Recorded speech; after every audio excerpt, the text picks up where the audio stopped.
Je m'appelle Teddy Vigneault, je travaille à la Fédération départementale des CUMA des Deux-Sèvres. J'interviens plutôt sur de l'étude technique et économique par rapport au matériel, donc choix et bien sûr coût des matériels. Globalement, donc moi je travaille à la fédération 60% du temps et le reste je suis sur une exploitation 2 jours par semaine.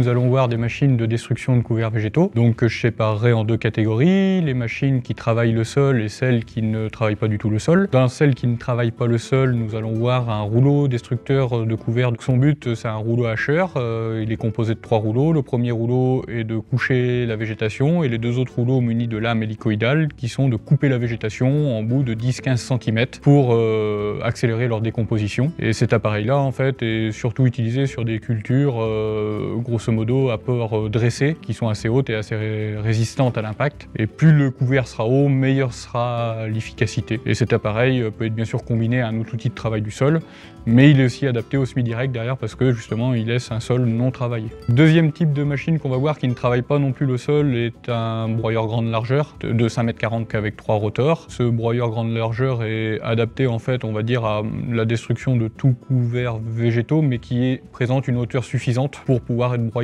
L'inconvénient peut-être est qu'en grands couverts végétaux ou en couverts végétaux assez denses, si on ne prend pas certaines options, il aurait tendance à endainer la matière et faire des paquets de matière qui peuvent gêner les passages d'outils par la suite.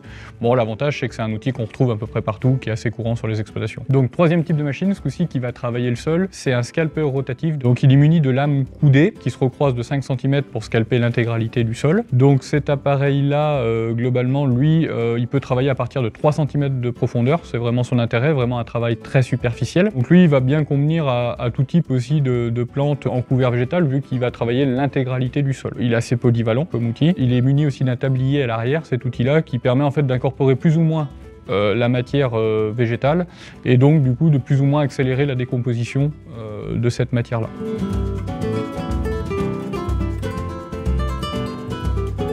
La phase de destruction des couverts végétaux, donc c'est une étape quand même importante pour l'agriculteur. Ce qui est sûr, c'est qu'un couvert bien développé va mieux se détruire. Souvent, quand on intervient dans des conditions de gel, ça se détruit aussi mieux. Par contre, au niveau des dates aussi, c'est pas toujours évident à choisir. Il faut des fois laisser le temps au couvert de piéger les nitrates du mieux possible et aussi de faire un maximum de biomasse sans pénaliser la culture suivante en eau, en azote ou autre chose. Il faut aussi faire attention dans les dates dans les zones vulnérables. Après, au niveau des coûts aussi, on sait que c'est des opérations qui peuvent aller du simple au double.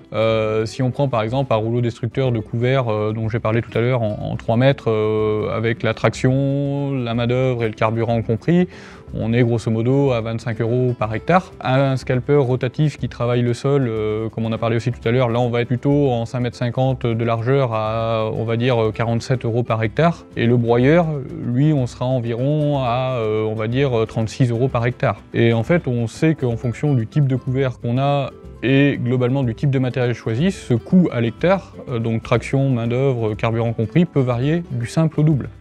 Donc c'est quand même aussi important parce que derrière il en découle quand même la sérénité économique de l'exploitation.